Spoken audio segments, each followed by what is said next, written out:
Assalamu alaikum wa rahmatullahi wa barakatuh, and welcome to our show, Solutions. We are going to be discussing real life issues with their solutions, hence the name of the show. We're going to be discussing different topics such as oppression, depression, physical sicknesses, parent-child relations, violence, terrorism, different topics, things that, inshallah, our studio audience and those watching will benefit from. Now, I would like to begin our show by discussing the topic, which is seeking knowledge. And now I'd like to begin our quest for seeking knowledge with an ayat from the 39th chapter of the Quran, verse number 9. After saying, أعوذ بالله من الشيطان الرجيم أمن هو قانت آناء الليل ساجدا وقائما يحذر الآخرة ويرجو رحمة ربه قل هل يستوي الذين يعلمون والذين لا يعلمون إنما يتذكر أولو الألباب. And now the translation is one who is obedient to Allah, prostrating himself or standing in prayer during the hours of the night, fearing the hereafter and hoping for mercy from his Lord, equal to one who disbelieves? Say, are those who know equal to those who know not? It is only men of understanding who will remember. It is only men of understanding who will remember.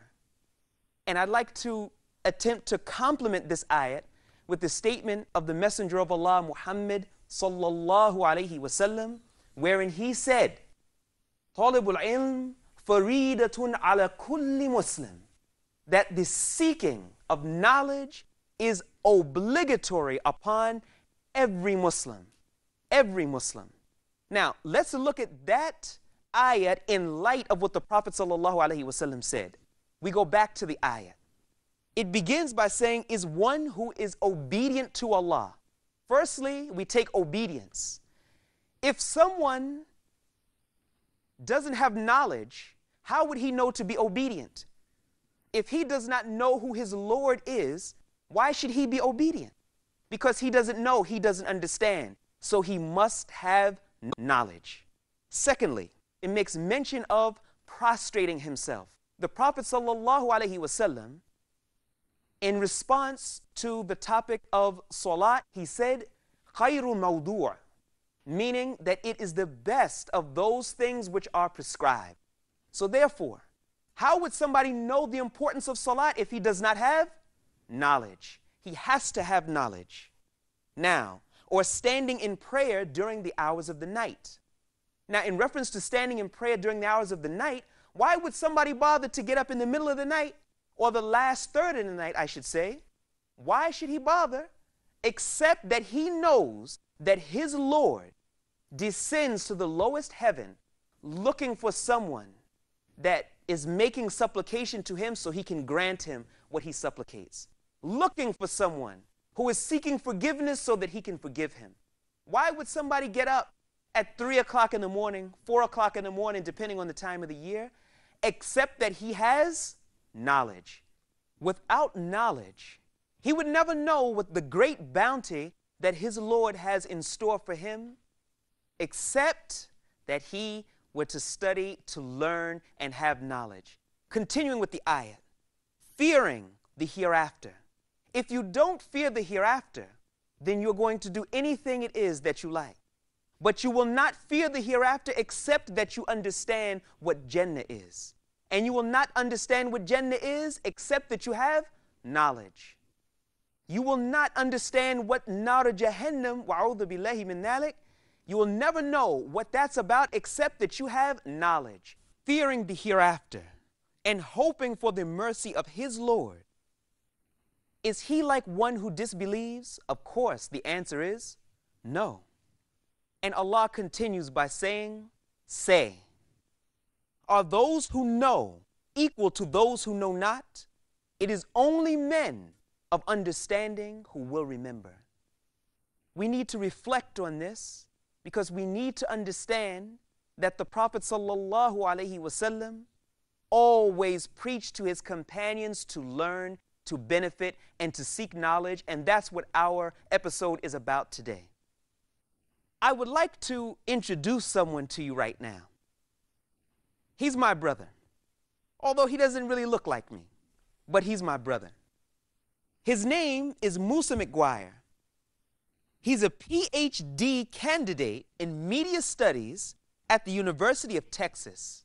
He has a bachelor's from the University of Pennsylvania, and in 2004, he was the recipient of the Fulbright grant for study in Egypt, and he's from Milwaukee, Wisconsin. Now, past all of that, he's a pretty nice guy. So, at any rate, let us introduce our guest, Musa McGuire. Assalamu alaikum wa rahmatullahi wa barakatuh. Wa alaikum assalam wa rahmatullahi wa barakatuh. And jazakallah khair for the warm introduction. So, I'd like to ask you a quick question about Islam in the West, particularly America, but in the West in general. What's the status of Muslim women accepting Islam in the West these days? These days. Well, you know, we hear a lot of information about the exact statistics about Muslim women.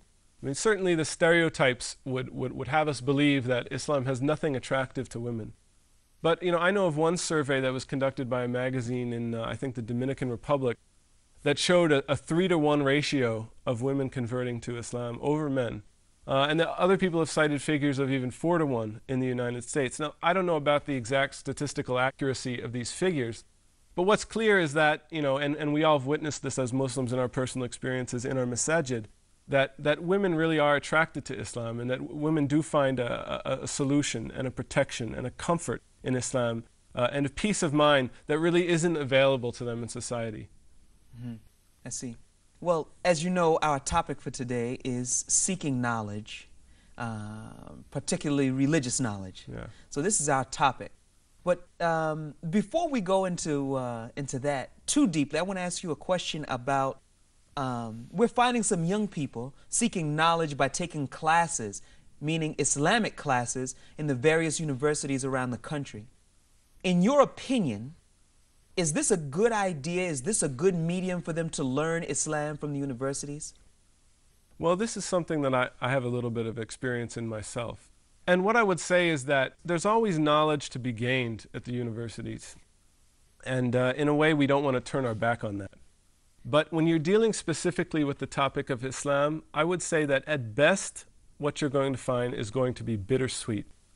Now, the exception to that, and there are exceptions, is when you find a good Muslim instructor who's working within that system and does his best to give you, you know, a really solid curriculum that's going to build your understanding of Islam or your understanding of current events that relate to the Islamic world. But, you know, the problem is, for instance, if you study Arabic, sure, you will make progress in Arabic, but the Arabic in universities is structured around a secular curriculum. So, you know, you're learning Fusha, but it's not exactly classical Arabic. It's what they call modern standard Arabic. And in a way, you know, when they're teaching you this, they're teaching you about contemporary political issues, contemporary social issues. You're learning words that allow you to be conversant about current events in the world. But, you know, there's really not an explicit recognition of the fact that the reason we are speaking Arabic now and the reason that Arabic is a global language is because of the Quran and because of Islam. Do they teach that? No. I mean, do they teach, in your opinion, Islam that will help you get to the Akhirah?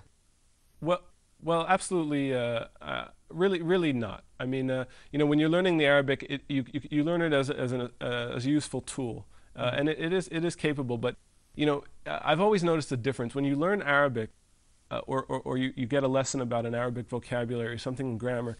In an Islamic context, there's always a richness and a sweetness to it that you learn about, you know, the beauty of this language. And when you're learning about it in the university, you learn it as a tool, but it's missing that sweetness because it's explicitly, you know, stripped of that divine quality as much as they can. They try to make it into just any language. And similarly with the Islamic studies classes, you know, one thing we have to remember, that some of the shuyukh have talked about the way that there's an ideological warfare going on, ideological warfare against Islam. In actuality, that's a topic that we're going to touch upon today, inshallah.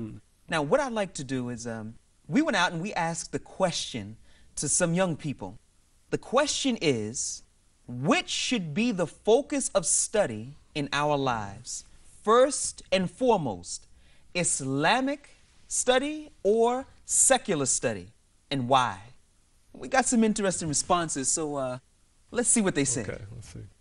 I think the correct answer should be it should be balanced between both, because if you actually look at the sciences from Islamic point of view, you'll find that a lot of it coincides with Quran and the Sunnah. So I think equal proportions should be given to both, because Islam is not just about believing in something or forcing you to believe something even if you're not convinced with it.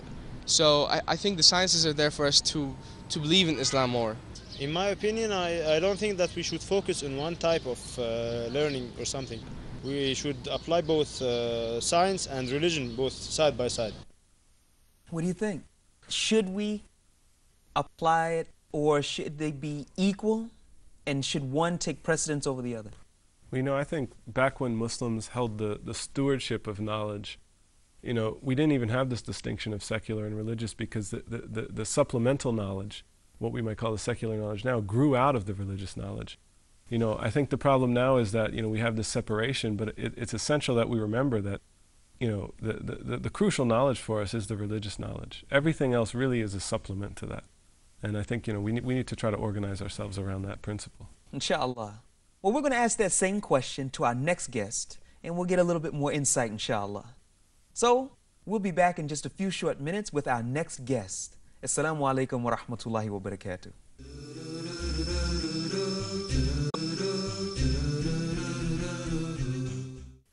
Assalamu alaikum wa rahmatullahi wa barakatuh, and we are back. Introduce our second guest. He studied in Mecca in the Kingdom of Saudi Arabia for 12 years. And he's been giving dawah, countless khutbahs, religious talks, and so on and so forth, both inside of the States, outside of the States, and everywhere in between. So I'd like to introduce my other brother, who also doesn't look like me, but he's still my brother also. His name is Ammar Emanet. Ahlan wa sahlan. Assalamu alaikum wa rahmatullahi wa barakatuh. And it's good to have you here. Thank you very much. Yeah. You've been monitoring what we've been discussing so far. We just saw some responses from some people who think that secular knowledge and religious knowledge is equal and should be learned on equal terms. Do you agree with that statement or not? Well, I think theoretically, probably most people wouldn't dispute that. But practically, I would have to disagree, because the problem isn't a lack of study of secular knowledge, but the problem is a lack of religious understanding. If you look at the Muslim world in the last 150 years, the Muslim world has been sending students abroad to learn the knowledge of the West since the Ottoman times. Universities in the Islamic world produce tens of thousands of students every year. In the United States, every university has a full load of students from every part of the Muslim world. Probably every hospital in the country has doctors on staff from the various parts of the Islamic world. So Muslims put in just as much an effort in that area as anyone else. That's not the problem that I see in the Islamic world. It's that there's a huge corruption that drains away the energies that are put in by the Muslim peoples in areas of education, and that's because of the lack of a foundation in religious teaching, ethics, moral conduct, which destroys the productive efforts that the Muslim people put into education. So I think that, you know, the problem isn't that Muslims aren't interested in science and mathematics, they all are, but the efforts prove fruitless. So, do you see a direct correlation between stagnation in certain areas where there are Muslims because of a lack of religious knowledge, or because of a lack of secular knowledge, or both? Well, when you go back to the root of it, religious knowledge stagnated first, and that caused a delay in technological scientific development. And the religious stagnation caused moral decay throughout the society, spread of corruption, and that has destroyed the infrastructure of society. So you can't just take, there's not a lack of information or data, but how you use it. If there's not a system where you can productively use knowledge, then you'll get to the situation we're in today. So, of course, the fundamental problem is religious knowledge. A misunderstanding of what Islam is and a misunderstanding of what Islamic knowledge or fiqh knowledge is. And if you solve that problem, then I believe every other problem is solved by, in course of time. One of the things dealt with being a student in not so much the sciences and mathematics, but in humanities and the social sciences, is that there's a lot of important knowledge there in these fields, and at the same time there's a lot of ideologies competing for attention. And when you bring an Islamic ideology to the table, you're generally in a very lonely position. And do you have any thoughts on how Muslims should go about studying in these fields? Well, usually when people say ideology, they mean search for political solutions. And people are cynical all over the board in that area because of, a century of failure in finding political solutions. And so the person who can devote themselves has to study basic Islamic sciences and fields of knowledge and do advanced research if they can get to that point, to do advanced research. The problem is that people misunderstand what Islamic knowledge is. And they think that fiqh, for example, is learning ahkam, salat, wal wudu, tahara, the different laws. And of course, every Muslim child has to learn those things. But fiqh, as the Prophet ﷺ said, مَن يُرِدِ اللَّهُ بِهِ خَيْرًا يُفَقِّهُ فِي الدِّينِ. If Allah desires good for anyone, He grants them the understanding of religion. That means that, understood from that hadith, that the solution for every problem is in religious knowledge. That any good that Allah wants for any person or group of people, it comes by way of religious knowledge. And by contrast, if Allah does not desire good for a certain individual or group, then He does not grant them that knowledge. So understanding fiqh from the point of view of the gateway of all good in this life and in the hereafter. So understanding the importance of religious knowledge, what would you recommend for the average person living in the West that perhaps doesn't have the opportunity to go abroad to seek knowledge? How would you say, or what type of curriculum, briefly, could you give in terms of seeking knowledge? How can the average person in Milwaukee or New York or Florida or Colorado seek knowledge? You have to seek knowledge from those people who possess it. It takes dedication, it takes time and patience and sacrifice, and unfortunately a lot of our brothers are not willing to commit to that, at least not for a long term. That being said, the ones who are sincere in seeking knowledge often have difficulty of finding people to help them. There aren't the proper books and literature in English, for example, to help most people beyond a certain level. Hadiths have been translated, Quran have been translated, but actually you can't approach those things and deduce knowledge from them unless you have the tools, the usul, or the principles, foundation principles of Islamic knowledge. You need to get those principles, and the only way you can do that these days is to go to an institution or to a sheikh who is learned in that area, who can, impart them to you. But you need the tools first before you approach the data. And unfortunately, if you just translate some knowledge into the language, that doesn't give them the tools to use that knowledge. So what would you say are the bare necessities?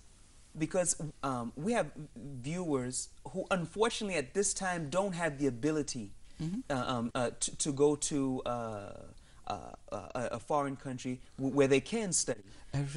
What advice do you have for them? Every Muslim, it doesn't matter where they're at, has certain knowledge which is fard ain knowledge, which every Muslim man and woman is required to know. They have to know their Lord, their God, His attributes. They have to know the basic obligations of a Muslim. You know probably very well that you can't know ibadah or worship is acceptable without understanding the purpose of it, the meaning of what you're doing. You need to know what the kalimat al-shahada means. Otherwise, you pronounce it in vain. You need to understand your salat, zakat, hajj, som. You need to know family structure, the rights and responsibilities of the husband and wife. Unfortunately, this is a cause of endless strife in our community. You need to know Islamic guidance for raising a family, doing your business, whatever business somebody's in. They need to know what Islam says about that business and how to conduct it. Would you say that the internet is a reliable medium? As you know, a lot of brothers and sisters, they're going straight to the internet to try to learn their religion, chat rooms and such like that. Is that a reliable medium to learn for learning Islam? Well, the problem is the internet contains everything. It's a total free market, and it contains valuable kernels of knowledge, and it contains a lot of things that will mislead you. It contains things which are totally antithetical to Islam. My advice is that people find someone who is more knowledgeable than themselves, who they feel is sincere, who has a religious background, and take their advice before they go and learn from different sources. And at least if you are on sort of your own free quest for knowledge, at least don't accept something until you have compared it with what is available to you from the Quran, from the Hadith of the Prophet Muhammad ﷺ, and compare what you get from different sources. And perhaps that way you can be saved the trouble of being committed or committing yourself to a set of ideas, and then it turns out in the future that those ideas were not authentic as Islam.